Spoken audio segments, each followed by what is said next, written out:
네, 반갑습니다. 아무래도 제가 요즘 차트를 보는 방법에 대한 얘기를 계속 드리고 있어요. 그러니까 제 방송은 약간 뭐 비트코인이나 뭐 코스피 같은 증시들이 앞으로 어떻게 될 건가에 대한 인사이트를 공유를 해드리는 것도 있지만 실질적으로 기술적 분석을 왜 해야 하는지, 어떻게 써야 되는지를 계속 말씀을 조금 드리고 있는 것 같아요. 그래서 지난번에도 제가 이제 차트 분석을 하는 건 이제 기준선을 잡고 나의 틀리는 붕괴 시점을 잡기 위함이다 라고 제가 부엌에서 영상을 찍어 드렸고, 그리고 평소에도 제가 조금 종종 계속 말씀을 드리죠. 그래서 여러분들 기저에 조금씩 쌓일 수 있도록 차트 분석을 왜 하는지 그런 얘기를 조금 드리고 있는데, 이제 시장을 어떻게 바라봐야 되는지에 대한 얘기도 제가 조금 하고 싶어가지고 방송을 찍어보도록 하겠습니다. 일단은 먼저 이게 제 말이 맞다라는 게 아니에요. 그냥 다 뇌피셜이에요, 여러분들. 반박시 그 말이 다 맞습니다. 일단은 먼저 조금 드리고 싶은 말이 뭐냐면, 오늘 아침에 이제 카톡방에서 뭐 이런저런 가벼운 얘기들을 했죠. 가벼운 얘기들을 했는데, 이제 뭐 기관들이 지금 조금 많이 사고 있다라는 것들이 저는 제 눈에 보였어요. 근데 먼저 조금 말씀드리면은, 기관 투자자들이 사고 있다라는 게 절대로 저점을 알리는 트리거는 아니에요. 이제 기관 투자자들 같은 경우에는 살 수는 있는데, 이 친구들은 숏도 같이 치면서 매집을 합니다. 그래서 지금 현재 70K 구간에서 기관 유입이 많다라고 가정을 해도 이 친구들이 90에서 100K 던지는 건 자유거든요, 여러분들. 그러니까 결국에는 내가 지금 기관들이 많이 기관 물량이 들어오고 있다 해서 비트코인이 바닥이 나왔다라고 쉽게 단정 지으면 절대로 안 됩니다, 여러분들. 만약에 그렇게 본다라면 시장이 너무 나이브한 거예요, 오히려. 그래서 그럴 가능성이 너무 떨어진다라고 봐주시면 돼요. 물론 기관들은 개미들처럼 이제 저점에서 입을 벌리고 살 수가 없습니다. 왜냐면은 기관 투자자들의 뱅크가 너무 크기 때문에 얘네들이 하나같이 저점에서 기다렸다가 동시에 매수를 들어가면은 차트가 정말로 폭발적으로 올라갈 수도 있어요. 그래가지고 실질적으로 비트코인 유동성이 생각보다 엄청 큰 건 아니기 때문에 어쩔 수 없이 적당한 밸류 가격대에서 매집의 과정을 거쳐요, 여러분들. 이건 어쩔 수가 없다. 그래서 저는 조금 이런 비유를 했죠. 세력들이 비트코인을 사는 건 전쟁터에 나가기 전 총알을 구입하는 메커니즘이랑 같다. 결국에는 적군을 쏘고 적군의 시체에서 다시 총알을 습득을 한다. 결국 더 많은 비트코인을 뺏기 위함이다. 조금 비싸게 사더라도 내가 죽여서 상대방 비트코인을 가져올 수 있다면 비싸게 살 만한 가치가 있는 거죠. 결국에는 총알을 쏜다라는 건 아무래도 공매도를 친다라는 것과 같은 메커니즘이라고 봐주시면 될 것 같아요. 결국 세력은 숏을 치면서 매도를 하고 스키즈 물량을 매집을 해요. 그래서 제가 이거를 2021년도 7월 달에 한번 교육을 한 적이 있어요. 세력들이 차트를 만들고 재료를 사용함에 있어 우리가 대응해야 하는 자세라고 글을 조금 많이 썼는데, 여기를 보시면은 제가 이렇게 말씀드렸죠. 개미들, 그러니까 위에서 숏 물량을 투하해서 페닉셀을 유도시킨 다음에 개미들의 물량을 받는다. 그래서 밑에서 롱 포지션과 비트 매수를 하면서 이런 식으로 매집을 한다라고 제가 말씀을 드렸습니다. 그래서 이런 볼륨들이 많이 텄고, 그래가지고 이 당시가 26년도란다. 지금 보시면은 21년도 7월이죠, 여러분들. 21년도 7월에 비트코인이 실제로 여기였어요. 그래가지고 제가 이때 다들 뭐 커뮤니티 같은 곳에 공포감이 상당히 높았는데, 제가 비트코인 바닥 나왔다. 오히려 이제는 올라갈 거다. 여러분들 여기서 절대로 패닉셀 하시면 안 됩니다. 비트코인 안 끝납니다. 라고 제가 상당히 말을 많이 했고, 제가 코인판에도 한번 관점을 크게 썼다가 이때 조금 악플이 많이 달려요. 아직도 롱충이가 있네. 그래가지고, 근데 제가 글을 썼더니 코인판에서 쪽지가 조금 개인적으로 많이 왔어요. 정말로 조금 절실한 분들한테 쪽지가 많이 와서 제가 그냥 카카오톡방을 만들어서 지금 이 방이 존재하는 건데, 이 당시에도 제가 비트코인 이제 좀 있으면 바닥 나올 거고 이제 올라갈 거예요, 여러분들 너무 걱정하지 마시고 손절하지 마세요라고 제가 상당히 말을 많이 했던 걸로 기억을 하고 있습니다. 그래서 이때도 마찬가지로 말을 했어요. 이 정도의 거래량으로 시즌 종료가 될 수는 없다. 결국엔 다시 올라갈 거다 라고 하면서 저는 이런 그림을 조금 예측을 했고, 실제로 이렇게 그 다음 차트가 진행이 됐던 걸 여러분들은 볼 수가 있습니다. 그래서 21년도 여름에 제가 절대로 패닉셀 하지 마세요라고 많이 말했던 게 기억이 나네요. 그리고 이거는 금 차트였고, 결국에는 제가 드리고 싶은 말씀이 뭐냐면,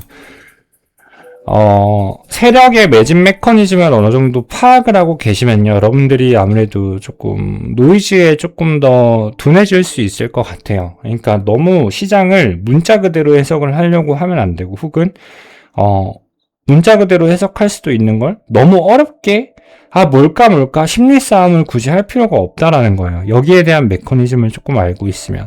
그래서 결국에는 기관이나 세력들이 사고 있다라는 건 멀리 볼 때 호재다. 정말 멀리 보면 호재다. 그치만 그게 단기 상승 트리거는 만들 수 있어도 장기 상승 트리거를 만들어주는 건 절대로 아니에요, 여러분들. 이 친구들은 어쩔 수 없어요. 이 친구들은 바닥에서 절대로 살 수가 없습니다. 그래서 지금 기관 유입이 조금 많이 된다라고 해도 바닥이 나왔다라고 해석을 하시면 안 돼요. 기관에서 자금이 유입이 되니까 지금 차트가 반등이 나오고 있는 거예요, 여러분들.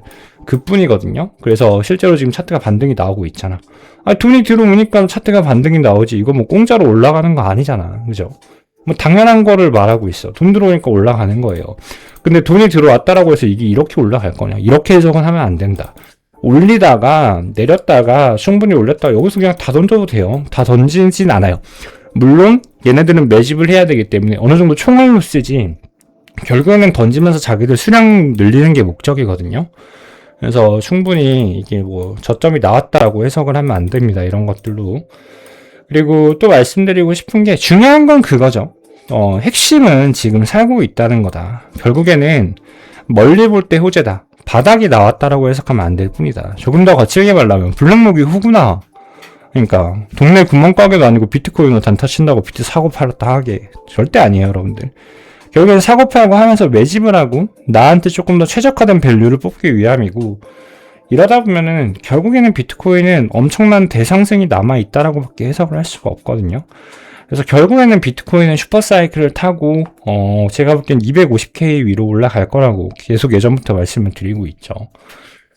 그래서 뭐 그 시기가 정확히 언제인지는 예측할 수 없지만 비트코인 뿐만 아니라 저는 26년도 올해부터 이제 2030년도까지 6G 산업이 시스템화가 되기 전까지는 엄청난 기술적 혜자가 올 거고, 엄청난 세계적인 시스템 변화가 많이 일어날 건데, 뭐 증시도 그렇고요. 모든 증시가 간다라는 건 아니지만 섹터별로 정말로 뭐 템버거도 많이 나올 것 같고, 그 중에 하나가 비트코인일 것 같다. 근데 비트코인이 저는 역설적이게도 가장 편해요. 저는 비트코인 트레이딩을 가장 오래 해왔고, 비트코인은 그냥 정말로 그 존재 자체로 빛나고 있거든요, 여러분들. 지금 비트코인이 1억 정도 해요, 여러분들. 코인 하나에 1억이에요. 비트코인 하나에 1억이고, 이 생태계가 지금 15년째 계속 플로우의 상태에 타고 있는데, 그리고 엘리어트 웨이브상 그랜드 사이클에 안착한 종목인데, 얘가 아직도 디지털 쓰레기라고 말을 할 수가 있을까? 블랙록도 이제 들어와서 투자를 하고 있는 시점이고, 애초에 근데 저는 조금 음모론자여가지고 블랙록과 그 외 세력들이 비트코인 그냥 만든 거라고 생각도 하고 있기는 해요.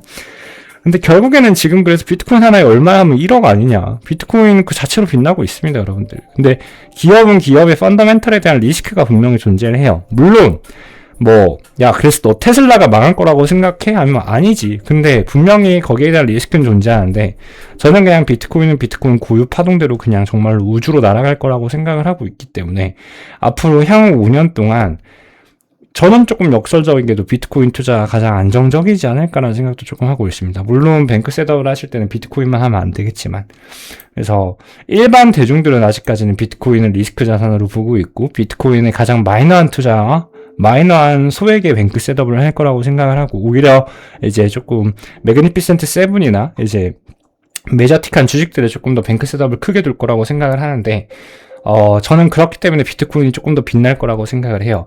제 방송을 아직까지 보고 계신 분들은 정말로 사실 비트코인에 대한 애착이 강하신 분들이에요. 사실 요즘은 비트코인에 대한 대중들의 관심도가 많이 내려갔잖아요. 그죠? 그래가지고, 오히려 비트코인이 조금 더 해자로 작용하지 않을까. 저는 그렇게 생각을 하고 있다. 그래서, 공부하자. 인생을 바꿀 수 있는 마지막 5년이 될 거다. 그 5년 뒤에는 우리가 기술을 못 따라갈 거고, 인류의 지능 자체가 이제 머신을 못 따라가는 그런 피지컬 AI 시대가 분명히 올 거다라고 저는 조금 보고 있어요. 아님 말고예요, 항상. 그래가지고 뭐 옛날에 한 건데 이것도 잠깐 보여드릴게요. 이제 21년도 7월 9일날 제가 했습니다. 이때만 해도 여러분들 선배님들이에요. 21년도에 코인 하셨던 선배님들도 있을 거고 그 후에 들어오신 분들도 있을 건데 이때만 해도 여러분들 시장 수준이 그렇게 높지가 않았습니다. 요즘이야 이제 얼추 높지.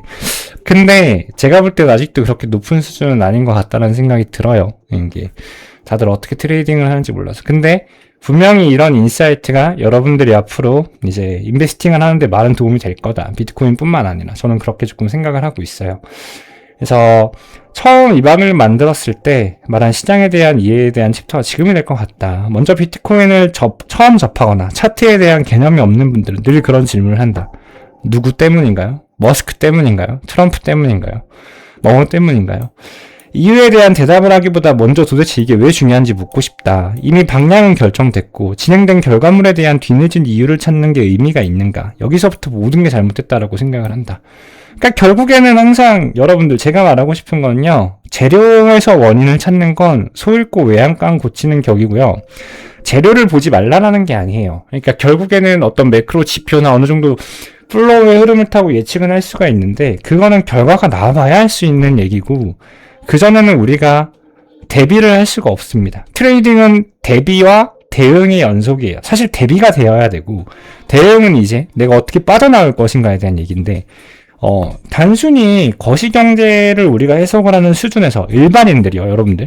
거시경제 기깔나게 하시는 분들은 난리 나요. 근데 보통 여러분들이 어디 누구나 알 수 있는 정보를 접하는 거에 대해서는 그게 누구나 알고 있는 정보이기 때문에 그렇게 유의미하지가 않고 그걸로 내가 앞으로의 미래를 예측을 하는 거는 당장 눈앞에 있는 한 끗밖에 못 보는 거예요. 그래서 크게 유의미하지가 않다. 결국에는 기술적 분석으로 모멘텀 분석을 하지 않으면 그거는 절대로 대비를 할 수가 없는 전략이 된다. 쉽게 말하면은 소잃고 외양간을 왜 고치냐. 뭐 누구 때문인 게 무슨 상관이에요. 저는 조금 그렇게 생각을 해요. 그래서 이 말씀을 조금 드리고 싶고 우선 호재와 악재가 어떻게 쓰이고 세력들이 어떻게 물량을 매집하는지에 대한 메커니즘을 정확히 알아야 된다. 이거를 알면은 우리가 심리 싸움에서 조금 우위를 점할 수 있어요. 물론 세력들보다 우위를 점할 수는 없지만 적어도 여러분들이 돈을 뺏어와야 하는 다른 개미분들보다는 조금 더 영리하게 트레이딩을 할 수 있지 않을까라고 저는 조금 생각을 하고 있습니다. 그래서 대북주가 이때 조금 핫했는데 대북주를 통해서 간단한 예시를 들어볼게요. 이제 북한에서 동해안으로 미사일을 빵 쐈대요. 그러면은 이제 대북주들이 난리가 납니다, 여러분들. 대북주들, 기관들이 갖고 있던 대북주들이 내려가기 시작을 하면서 이게 연쇄 반응이 나요. 뭐든지 여러분들 한쪽에서 시작이 되면요, 인과성 때문에 결국에는 다른 거에 대한 스타번팅이 터지고 스타번팅이 터지면서 스키징이 나오는 거거든요. 근데 결과적으로 북한에서 동해안으로 미사일을 날린다 치자. 물론 동해안에 있는 군인들은 난리가 나겠지. 비상이죠, 이제. 근데 결국에는 그걸로 인해서 더 큰 악재가 변질된 적이 있었냐? 없었어요, 여러분들. 그러니까 시장은 학습을 하게 되어 있거든. 그러면 이제 북한에서 동해안으로 미사일 쐈다 하면 이제 주식하시는 분들은 북한에서 축하프 하나 쏴줬다. 저점에서 단타, 저점에서 단타 하나 치자 하고 스키징 나왔을 때 매집을 하면 그게 결국에는 리커버리가 되거든요. 약간 그런 메커니즘으로 돈을 벌던 시기도 있었는데 근데 이거를 잘 모르시는 분들은 일반인들은 패닉셀을 하죠. 야, 북한에서 미사일 쐈대. 내 대북주 내려간다. 나도 같이 팔아야겠다. 이러면서 개미들이 물량을 뺏기는 거거든요. 이거는 단편적인 예시고 이제 대체적으로 이런 식으로 진행이 돼요. 무슨 말인지 조금 아시겠죠? 그렇기 때문에 현명한 투자자들은 이러한 악재를 이용을 합니다. 그래서 북한에서 미사일 쏜 기사를 보며 슈카프 한 발 날렸네라고 사고를 할 수 있어줘야 된다. 코인도 마찬가지예요. 코인도 마찬가지인 게, 이 당시에 트레이딩을 할 때였는데, 이때 엔딩 다이아고날이 나왔어요. 이제 보시면은, 이미 지금 이때 엔딩 다이아고날이 나오고, 64.5K를 찍고 내려가는 그런 그림이었는데, 제가 여기서 이 당시에 숏을 탔습니다. 숏을 탔는데, 아침이었어요. 아침에 차트 보고 있는데 숏 잡고, 갑자기, 빅쇼트가 떨어지는 동시에 이제 일론 머스크가 테슬라 결제 중단을 했어요. 비트코인으로 결제 안 받겠다. 그러면서 내려가는 거야.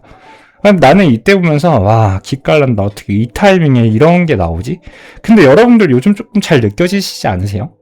왜 트럼프가 말하는 시점이 다이버전스가 걸리는 시점일까? 왜 차트에 변곡점이 나올 때 트럼프와 드립으로 트리거를 유발해 줄까? 와 정말 수상하지 않아? 아직도 이걸 보면서 겁나 나이브하게 세상을 볼 거야? 아니라고. 진짜 뭐가 있잖아 여러분들. 그죠? 항상 그 트럼프의 연설 시기에 맞춰서 상승 다이버전스나 하락 다이버전스가 끼면서 역방향 슈팅이 잘 나와요 여러분들. 마찬가지야. 이때도 아니 여기는 그냥 슛을 쳐야 되는 지점이었는데 머스크가 결제 중단 선언을 하면서 이 A8의 저점을 깨는 하방 스퀴징이 나왔단 말이야. 저 이때 돈 많이 벌었어요. 그래가지고 참 근데 제가 그렇게 말을 했어요. 아니 다시 한 번만 생각해보자. 테슬라가 비트코인으로 차를 팔던 말던 그게 비트코인 펀더멘탈이랑 무슨 상관이냐. 이게 이렇게까지 내려갈 일이냐. 결국에는 그렇게 유의미하지가 않다라는 거예요. 그냥 세력들은 이거를 재료로 쓰고 있다라는 거지. 근데 이제 나는 이제 이러기 시작하면은 음모론자가 될 수밖에 없어요. 이 새끼들이 이거 다 짜고 치는 고스톱 아니야? 왜 하필 이 타이밍에 이러는 거야? 세력들은 결국엔 먼저 알고 있었다라는 거지. 그러니까 뭐 트럼프랑 짜고 쳤다, 일론 머스크랑 짜고 쳤다 이 말을 하고 싶은 게 아니라 결국에는 이제 예측 가능한 악재들, 예측 가능한 재료들에 맞춰서 이제 덤핑을 하는 역할을 하는 것 같아요. 제가 볼 때는. 결국에는 차트는 누군가의 손바닥 안에서 놀고 있고 그게 적어도 개미는 아니다. 라고 말을 하고 싶습니다. 그래서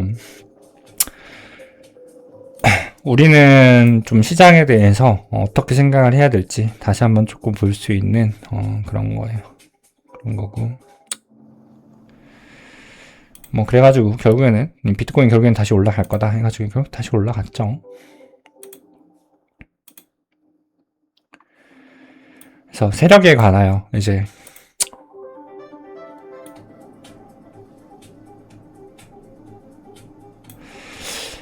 비트코인도 세력에 의해 움직일 수 없지 않은가라는 질문을 할 수가 있다. 그렇다. 몇백 조가 넘는 시총을 컨트롤할 수 있는 단일 세력은 존재하지 않는다. 그렇다면 시장은 개미들에 의해 움직이고 재료들에 의해 움직이는 게 맞지 않냐라는 질문을 할 수가 있다. 근데 반은 맞고 반은 아니다. 기본적으로 세력이라고 할 수 있는 자본가들의 단위는 최소 몇 천억부터 몇 조가량이 되기 때문에 이렇게 큰 시드들은요 여러분들 절대로 개인이 우리처럼 트레이딩을 하지가 않아요. 정말로 최고의 슈퍼컴퓨터로 최고의 프로그램으로 데이터베이스가 완전히 쌓여있는 최고의 프로그램으로 최적화된 이유를 남기기 위한 기본적인 세팅이라는 게 있고 그리고 프로그램으로 다수의 세력이 물량을 매집을 하기 때문에 이제 거의 비슷한 알고리즘으로 매집을 하고 매도를 하기 때문에 마치 단일 세력의 효과를 어느 정도 나타낼 수 있는 거예요. 그래서 이러한 이유로 비트코인 시장은 세력에 의해 움직이는 게 맞다라고 생각해 주시면 조금 좋을 것 같아요. 그리고 이거는 조금 덧붙이는 얘기인데 제가 요즘 뭐 스레드나 X 같은 거 보고 있으면은 자동 매매 프로그램 이런 거 많이 파는데 일단 제 방송 보시는 분들은 그런 거 안 하시겠죠? 절대 하시면 안 됩니다 여러분들. 걔네들은 걔네들이 만드는 건요 제가 지금 작정하고 보름 동안 만들라 해도 만들 수 있는 거예요. 아무 의미가 없고 아무 도움도 안 돼요. 절대로 유료 지표에 현혹되지 마시고요. 자동 매매 프로그램에 현혹되지 마세요. 얘네들이 뭐 월가 애들도 아니고 절대로 의미 없습니다. 그리고 실제로도 뭐 월가 어쩌고저쩌고 하는데 이거 대부분이 4층이고 구라예요 여러분들. 그러니까 절대로 이런 거 낚이시면 안 됩니다. 유료 지표 절대 안 먹힙니다. 그런 거 먹히면은 그냥 안 먹혀요 여러분들. 절대 안 먹혀요. 유료 지표라는 게 결국에는 우리가 일반적으로 RSI 지표나 기본의 오실레이터 지표로 다이버전스 뜨는 거 그냥 신호 뜨게 하는 거거든요 여러분들. 아무 의미 없어요 여러분들. 그런 거 사시면 안 돼요. 뭐 결국에는 이제 우리가 보통 세력이라고 부르는 것들은 채굴자 집단이나 우리가 알 수 없는 무언가의 집단이나 기관 투자자들이 될 수 있지만 이제 결국엔 그런 복잡계들이 모여서 하나의 차트를 만들고 우리는 그 차트를 분석하며 매매를 진행하는 것이다. 이제 추가적으로 덧붙이면 기관들은 절대로 손해보는 장사를 하지 않는다. 기관은 최고의 엘리트 집단과 최고의 트레이더를 고용하여 매집을 하고 매도를 하고 진행을 해요. 테슬라가 물렸다라는 기사가 있었어요 이 당시에. 근데 과연 테슬라가 15조를 구입했다고 오프는 날 실구매가 이루어졌다고 생각을 하는가? 아니다. 절대로 미리 그 전에 테슬라들은 매집을 했다라고 생각을 하고 있고, 그리고 기관들은 제가 말씀드렸다시피 어느 정도 물리면서 트레이딩을 할 수밖에 없는 구조를 갖고 있어요. 우리처럼 바닥에서 칼매매를 못해요. 무슨 말인지 알겠죠? 뱅크가 너무 크기 때문에. 뱅크가 너무 크기 때문에 그래요. 그래서 이걸 조금 알았으면 좋겠고. 그러면 이제 여기서 의문을 들 수가 있지. 이제 그럼 차트 잘 보면 다 맞출 수 있는 거 아닌가요? 근데 여기서 중요한 개념 하나 짚고 넘어가야 되면, 제가 말씀드리면 시장은 반드시 패턴은 있어요. 패턴은 있는데 확정이 없습니다. 그래서 제가 항상 차트는 맞추려고 하면 안 된다. 그냥 붕괴선을 잡고 내 관점이 깨지는 라인을 잡고 위아래로 매매하는 거일 뿐이다 라고 조금 말씀을 드릴게요. 물론 조금 큰 모멘텀적인 프레임은 잡고 매매하셔야 돼요. 그래야 적어도 내가 지금이 사이클적으로 하방 사이클 우위를 두고 있는지 상승 사이클 우위를 두고 있는지에 대한 포커싱을 잡아야 내가 특정한 포지션 위주를 조금 더 많이 잡을 수 있고, 특정한 포지션에 대해서 조금 더 보수적으로 셋업을 할 수가 있어요.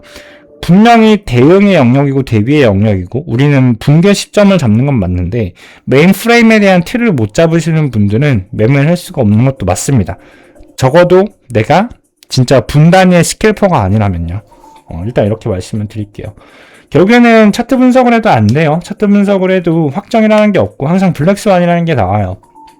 그래서 제가 칠면조 이야기를 드렸죠. 버트먼 드러셀의 칠면조 과학자 이야기가 있는데, 한 번 더 말씀을 드리면 매일 아침에 농부가 와서 이제 먹이를 줘요. 100일 동안 계속 반복이 되다 보면은 그 칠면조들 속에 한 명의 과학자가 있다면 그걸 관측을 하고, 인간은 우리에게 매일 이 시간에 밥을 주는 좋은 존재구나라고 생각을 하게 되고, 그거를 여러 칠면조들에게 알려주게 됩니다. 그래서 그게 하나의 패턴이라고 믿었다가 갑자기 이제 101일이 되는 날 농부가 와서 칠면조를 잡아먹어버려요. 뭐 요런 블랙스완 같은 게 시장에는 항상 나와요. 그리고 지금이 어쩌면 블랙스완의 위치일 수도 있다 라고 제가 말씀을 드렸던 것 같아요. 그러면서 제가 리만 가설에 대한 얘기도 조금 드렸던 것 같아요. 리만 가설 같은 경우에도 이제 소수는 패턴이 없어 보이지만 사실 그 패턴이 없는 것들 속에서도 패턴이 존재했다는 걸 말하는 게 리만 가설인데, 사실 리만 가설조차도 무한대의 해를 증명한 게 아니기 때문에 언제든지 이제 칠면조 과학자 같은 블랙스완이 나올 수 있다, 뭐 이렇게 보고 있거든요. 근데 차트도 똑같아요. 결국에는 패턴이 반복되고 구조가 있는데, 그래서 우리는 분석을 한다. 근데 그대로 간다라는 보장이 없어요, 여러분들. 그게 제일 중요한 것 같아요. 그래서 우리는 어렵죠. 그래서 어려운 거죠. 일단 이렇게 조금 말씀을 드리고, 그리고 두 번째로 중요한 거는 이제 이게 정말 중요한 것 같아요. 이제는 여러분들이 어느 정도 차트를 보고 시장을 다루는 데 있어서 확실한 마인드 셋업이 조금 되셨을 거라고 생각을 하고 있는데, 이제는 됐고 여기에 대해서 더 이상 의구심을 품으시면 안 됩니다. 그러니까 너무 나이브하게 시장을 바라보시면 안 돼요, 여러분들. 한 번 더 조금 꽈서 생각을 하는 건 좋은데, 그렇다고 또 너무 산으로 꼬면 안 되고, 그냥 제가 볼 땐 딱 이 정도의 인사이트를 갖고 시장을 대하는 게 좋지 않을까라는 생각을 하고 있어요. 그래서 저점에서 나오는 악재는요 보통 호재고요, 고점에서 나오는 호재는 보통 악재예요, 여러분들. 이거를 명심하셨으면 좋겠고, 그래서 지금 악재가 되게 많잖아. 근데 이 악재는 조금 달라. 그냥 이란발 전쟁에 대한 악재이기 때문에. 그럼 우리는 생각해 볼 수가 있는 거지. 지금 저점인가? 악재가 많이 나오고 있나? 혹은 호재가 많이 나오고 있나? 뭐 이런 정도의 심리 싸움을 해볼 필요가 있는 거예요. 그리고 이게 중요해요. 두 번째는 이제 세력들의 매집 방법 두 번째 이야기인데, 세력들의 매집 방법은 여러 가지가 있어요, 여러분들. 근데 바로 BTC 마켓을 여러분들이 알고 있죠. 거래소를 보면 BTC 마켓이 있는데, 이제 비트코인으로 알트코인을 거래할 수 있는 이제 사토 시장이에요. 보통의 세력들은 이러한 방법으로 비트코인을 매집하고 매도를 해요. 비트코인 자체만으로 매집을 하게 되면은 아무래도 물량을 받아주는데 한계점이 있기 때문에 우리는 그 비트코인으로 이제 메이저 알트코인, 시총이 조금 높은 리플 같은 알트코인을 사가지고 사고 팔고를 반복을 하면서 이제 2중, 3중, 4중으로 비트코인을 매집을 해요. 그렇기 때문에 이제 쉽게 말하면 매집을 내가 많이 해. 비트코인으로 매집을 많이 한 다음에 비트코인만 던지게 되면 그 물량을 받아줄 사람이 없잖아. 그러니까 우리는 사토시 마켓에 가가지고 다른 리플 같은 시총이 두꺼운 알트코인으로 이제 같이 내 물량을 덤핑을 하는 거야. 무슨 말인지 이해를 하셨죠? 그래서 요게 조금 중요해요. 이래서 메이저 알트코인 조금 무섭다. 가끔 그런 얘기를 한다. 리플이 10,000원 가면 시총이 얼만데 그게 가능하겠냐? 가능해요, 여러분들. 시총은 그렇게 중요하지 않습니다. 실제로 비트코인이 2018년도에 정고점을 넘기고 엄청난 하락을 할 때, 이때 유일하게 리플만 반대로 가고 리플이 신고가를 갔어요. 즉슨 이게 뭐냐면, 리플로 매집을 하고, BTC 수량을 확보를 하고, 반대로 BTC 물량을 확보 후 리플로 수익 실현을 할 수가 있어요. 동시에 리플과 비트코인 동시에 매집한 다음에 뭐 리플로 수익 실현을 할 수가 있고, 즉슨 사토시 마켓이 열려있기 때문에 비트코인의 세력의 매집 방법은 상당히 많다. 단순히 그냥 비트코인만 매집을 하고 비트코인으로 엑싯을 한다가 아니라 비트코인과 알트코인으로 같이 매집을 해서 비트코인을 엑싯을 한다. 뭐 이런 식의 작용이 가능하기 때문에 우리는 알트코인을 살 때 이건 정말로 팁인데 알고 계시는 분들은 다 아시겠지만 우리는 사토시 차트를 항상 봐야 돼요. 사토시 차트에 알트코인이 어떻게 슈팅이 나갈지 정답이 보여요. 쉽게 말하면 사토시 차트 이꼴 도미넌스 차트라고 봐주시면 되거든요. 그래서 여러분들이 아마 다음 슈퍼사이클 상승이 있을 건데 그때 어떻게 알트를 선별을 하셔야 되냐면 지금 이 알트코인의 사토시 차트의 움직임을 조금 많이 봐주셔야 돼요. 이게 정말로 팁이고 앞으로 여러분들이 알트코인 트레이딩 하실 때 정말 많이 도움이 되실 겁니다. 그래서 이 말씀을 조금 드리고 싶었어요. 이때 있네. 이때.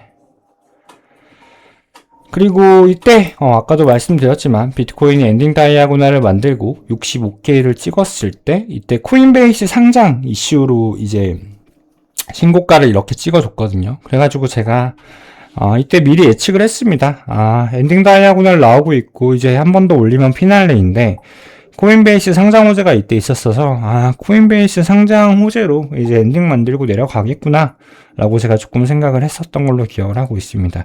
그래서 이 당시에 실제로 코인베이스가 나스닥 상장을 했고 신고가 갱신을 했는데 이때 개미들이 엄청 붙었을 거예요. 그치만 끝나버렸죠 바로. 그래서 고점에서 나오는 호재는 보통 피날레를 의미한다. 반대로 저점에서 나오는 악재는 보통 변곡점, 이제 올라갈 거라고 말을 해주는 거다.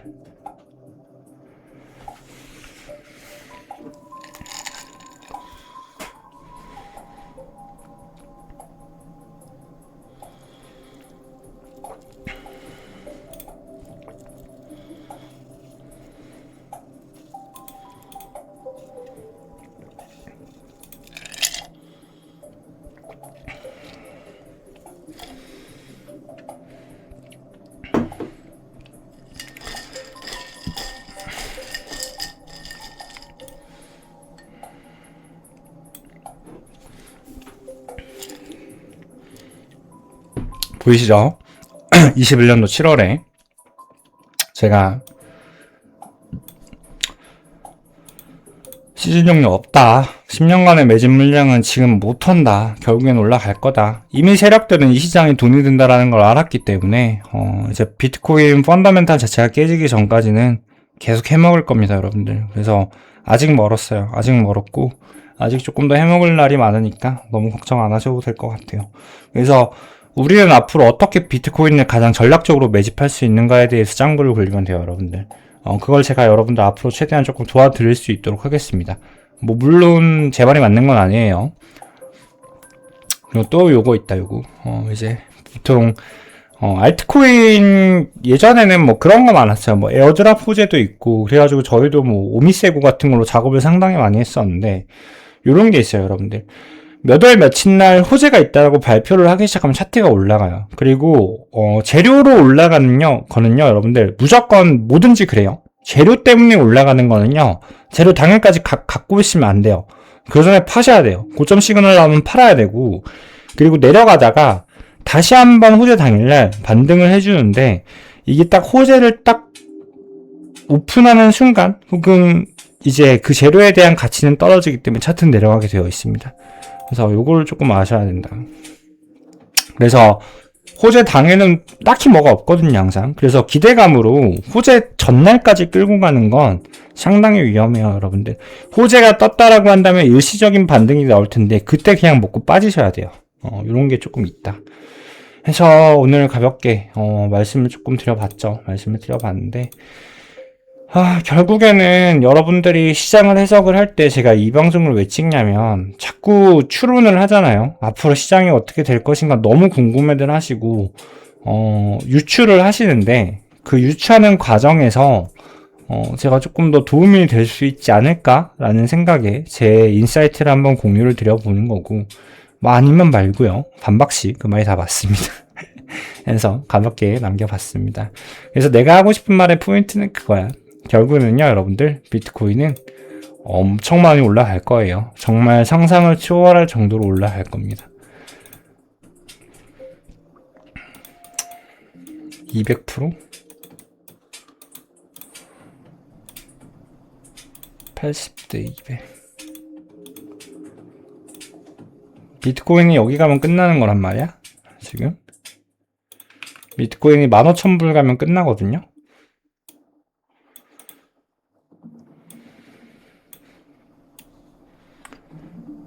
80% 올라가면 250%.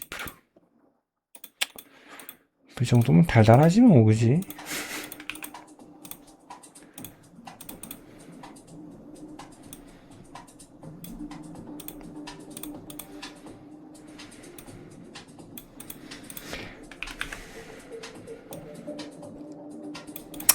그리고 제가 지금 카카오톡 방에 내일까지 투표를 하나 열어놨거든요. 비트코인이 이제 바닥이 나왔다 라고 보시는 분들과 아니다, 이 60K가 깨질 거다 라고 하시는 분들, 제가 익명으로 투표를 열어놨는데 오셔가지고 투표 한 번씩 해주세요. 뭐가 먼저일지. 저도 조금 궁금하기도 하고 그것들을 참고해서 제가 지금 메이저 사이클 관점을 만들고 있는 과정이니까 제가 조금 참고를 해서 분명히 도움이 됩니다.